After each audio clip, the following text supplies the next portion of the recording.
You want to hold him?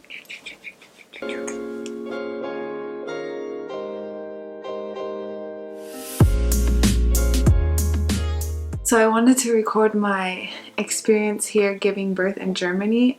When I was before I was giving birth, I did a ton of research on the process of giving birth here in Germany, and I found practically nothing, a few vlogs, but nothing very much about just someone's experience about giving birth in Germany. So not only do I want this for my memories, but I also if this helps someone else when they're trying to give birth in Germany and they were in my position. Here is my labor and delivery video, and I also kind of have a second part, and it's talking about the differences between the hospitals here in the US and in Germany, and just the process, some differences.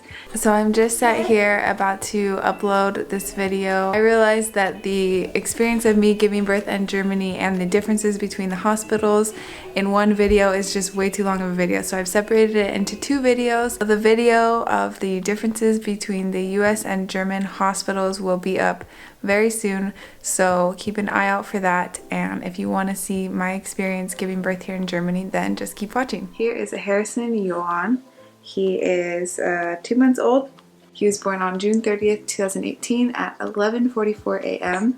So I was 40 weeks and 3 days. So I was 3 days over my due date. 3,620 grams and 56 centimeters. On June 29th, so the day before I gave birth to him, I had a doctor's appointment. So here in Germany, if you go over your due date, you actually have a doctor's appointment. You have to go in every other day until you have the baby, and you just have a CTG test, or in the US it's called a non-stress test. I went in for my first CTG test and it came back kind of irregular. She did a CTG and then an ultrasound, because you also have an ultrasound every time. What happened was that I was having small contractions, and when I had a contraction, he reacted, his heart rate reacted, so his heart rate went down when I had contractions, and that kind of shows signs of stress a little bit.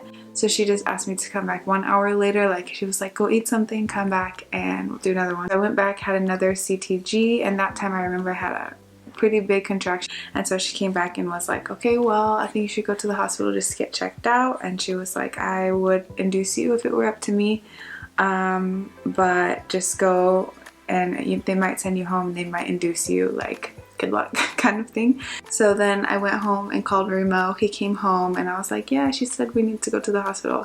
We grabbed all of our stuff and we went to the hospital. It was 4 p.m. So we got to the hospital and she sent us, they send you it's called an Überweisung. We had another CTG and they pumped me with fluids and also kept telling me to down all this water. It was a hot day. It wasn't the end of June, you know. So I'm pretty sure that they thought I was dehydrated. That was probably a big reason why, even though I felt like I drank a lot of water. But so I chugged so many water bottles. They just kept throwing them at me, and they put an IV in me to have fluids. After I had my first CTG, they told me they were going to admit me and that they were going to induce me that night. And so that's actually when we called our family and we were okay, the baby's probably coming tonight, being induced. I actually even met with the doctor that was on that shift, and I signed the induction form, and he gave me 3 options, which I thought was different, and I chose to take the pill form because he recommended that one to me, and he said that he would recommend doing that one. They sent me to my room and I checked into my room. So they had 2 different areas of the hospital. One was the labor and delivery, and then one was the area where you stay. I don't know what it's actually called, but it's where you stay long term after, not long term, but you stay after you have your baby and stuff. They came in a little bit after that and told us that they had too many people that had come in, and so they were moving my induction to the next morning. And we were a little frustrated about that. We were told that I need to be induced, there was a problem, the baby was under stress, and then they tell me, oh, you can wait a whole night. And so we were okay, what was the point of us coming in, you know? And they told me to come back at 11:15 that night and to get my last CTG before I went to bed. And so we waited until then. I remember we watched Friends and we went in for our last CTG that night, and I was there for a long time. I swear I was there for over an hour getting my CTG done. And in the middle of the CTG, my water broke actually, and it was crazy because it was just like a loud pop, and I swear it was an audible pop, but Remo says he didn't hear anything. And it was like the movies, like gushing water. I told Remo, I'm either peeing my pants or my water just broke, like. And so he called in the nurse and she checked, and there was so much water. Like I lost my pants, I was just wearing like normal clothes, you know, and I lost it all. Because it was like soaked. It was all over everything. And even the nurse came in and she was like, that's a lot of water. She was like, I need to check and make sure it was your water breaking. And then when she saw how much water it was, she was like, yeah, that was definitely your water breaking. And I was only at 1 centimeter by then. And so they basically said, okay, go back to your room, and if your contractions come too much, like if they're too painful, then come back. But they didn't let Remo stay at all. We asked for a private room or a family room, and they didn't have any available or whatever, and so they didn't let Remo stay. And so here I was, like my first baby. I was alone in a country that the language I was like not so sure about, and I was starting to have contractions. So then my contractions started pretty much right away, and I was just sitting in my bed, I remember, and I had back labor, and so it was like in my back, and it didn't start off very painful at all. And I just remember it was like painful to sit. I started timing my contractions. They were like 20 minutes apart at the beginning, and they didn't last very long. They started getting really painful, and I remember my roommate at one point was like, are you okay? And I was like, yeah, I'm just having contractions and it's really hurting. And she was like, oh yeah, then it's coming, or then it's starting, or she said something like that, I don't remember. Anyways, and so then by, I remember 4 a.m. My contractions were really painful to where I could not talk through them. And I timed them, and they were a minute apart, and they were a minute long, and they were 4 minutes apart. And I remember I texted my sister because I just felt so alone, like I didn't know what I was supposed to do. And I texted my sister, and I was like, my contractions are this and this. When do you think I need to go and get checked out? And she was like, you should probably go now. Anyways, I went back to the labor room, and I remember I went there and my German was gone from my head. Like I was in pain and I was scared. And I went to the midwife, came out and asked me, you know, is there anything wrong? And I said check in. I wanted her to say check me, and because I said I was trying to say my contractions, and I said in English my contractions are really painful, and then she kind of looked at me weird, and I go check in, like trying to make the check word, like to check me, a German verb. She pulled me into the room and we had another CTG, and I was like only 4 centimeters by then. So then when she came back in, she was like, okay, you're at 5 centimeters, you should call your husband. And I was like, oh, he's on his way. So we went into the labor room. I immediately was like, I'm having an epidural. So whenever that's available, just send it right on. She actually just started me on normal painkillers, but they did absolutely nothing. I didn't feel any different. So I had asked her for stronger pain meds, or no, I actually asked her for an epidural by this time. And she was like, well, the anesthesiologist is in surgery and it's gonna take 2 hours. And she was like, I can give you like harder pain medication though.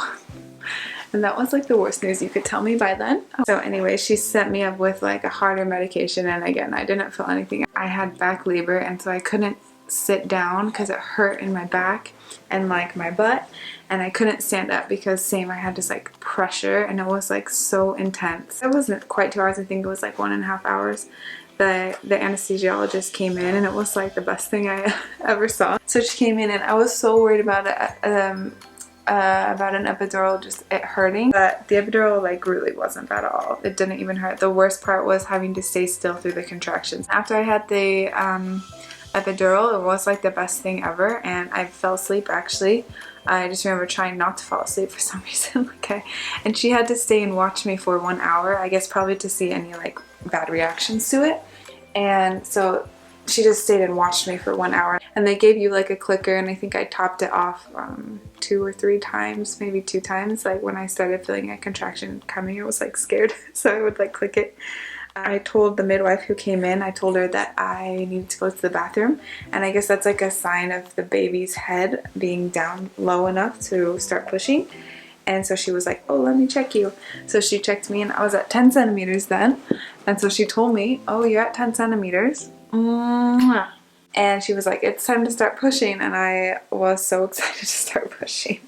Right when she told me to start pushing, which one like symptom that I had was that I just started shaking like uncontrollably. So she told me to start pushing and it was just with her. I pushed like 2 or 3 times and I guess nothing was happening, and this is kind of when it started getting a little stressful in the delivery room. She actually called in the doctor, and I'm not sure how normal that is in Germany or if it was just my situation, because from what I understand the midwife delivers the baby in a normal birth, but she called in the doctor. Just with my personality and the doctor's personality, I didn't vibe with her very well, and that was really hard for me because she was very just like forceful and blunt. She was Russian, if that helps, and she just was not gentle, and that was hard for me. I was trying to click my epidural more because I was like, oh no, I have to start pushing, it's gonna hurt.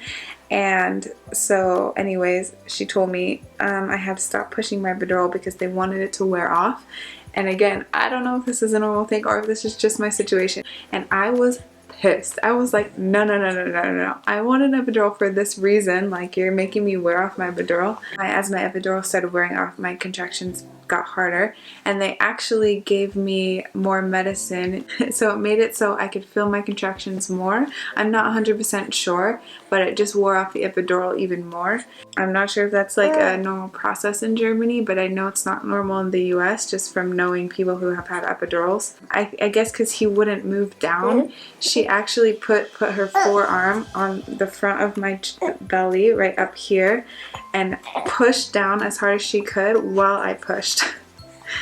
And I'm telling you that was more painful than my contractions. That hurt so bad. Like, I swear I was gonna have bruises on my stomach. She kept telling the midwife that I needed to wear my epidural off even more because I couldn't feel my contractions, and the midwife was like, no, I know she can feel her contractions because she's telling me when they are. They ended up calling in another doctor, I think pediatrician by then, because he just wouldn't move down. They actually had to take blood from his head a couple times just to check and make sure that he was okay, and the numbers came back normal and just fine. They actually did his heart rate also through his head. I'm not sure how they did that, but they, like, while he was in my stomach, they put like a thing on his head. Before my epidural kind of wore off, the midwife actually gave me a catheter to relieve my bladder because she thought maybe that might be a reason. She thought that may be a reason, like I had a full bladder, and so I didn't feel the catheter at all that first time. And then after my epidural wore off, like right before I pushed for him to come out, she was like, I think I need to do that again. And so she put in a catheter again, and that time I could feel it because my epidural was worn off pretty good by then. They asked us if they could use a vacuum to get him out. First she pulled out like a smaller vacuum. I don't know how that works. And that was another reason why I wasn't super thrilled with my doctor.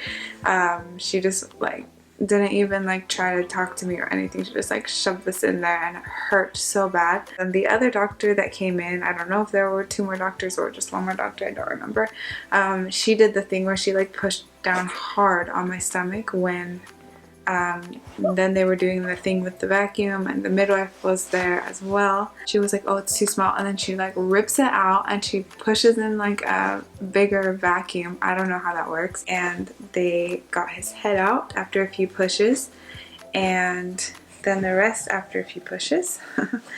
And yeah, that was really painful. It was like I told the lady who was pushing on my stomach to stop at one point. So they actually had to give me an episiotomy. I hope I'm saying that right. Episiotomy. And that's where they cut. Otherwise you would rip.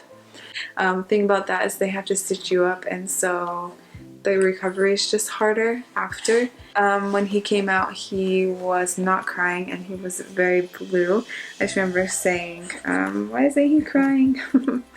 And then they took him for a second and cleaned him a little bit, and he came back and he was not blue anymore, and he wasn't crying, but he was like awake and looking at me. And my mom actually came in that night through Hamburg, the airport, and so Remo had to leave and go get her. I loved the nurses in this hospital. They were all super nice and super helpful, and they came in and they always like knew exactly what to tell you and how to help you and answered any questions that you had, even when they were stupid. And they came in the many times that I needed help with breastfeeding. They came in every time and were super helpful. I stayed in the hospital for 3 days. My mom came and she was there during the days also with Remo, and then they went home at night.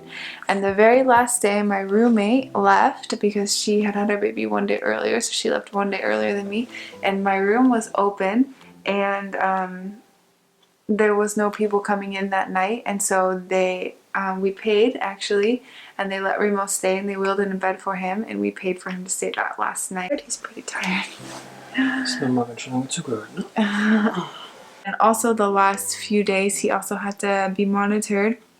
They noticed that he was breathing weird when he was sleeping. He was breathing really fast, and again it was just from stress from the birth, and so they actually put him on monitors. They hooked him up that measured his like lungs and his heart rate, and they like put all these like I don't know what they're called, things on him to like monitor it, and the numbers came back totally fine, and he was able to get it off the day before I left. So I was there from Friday night until Tuesday morning, and Tuesday morning he did the U1. He had his like U1 where it's like their first checkup where they just like check everything and make sure that he's doing okay, and then we went home.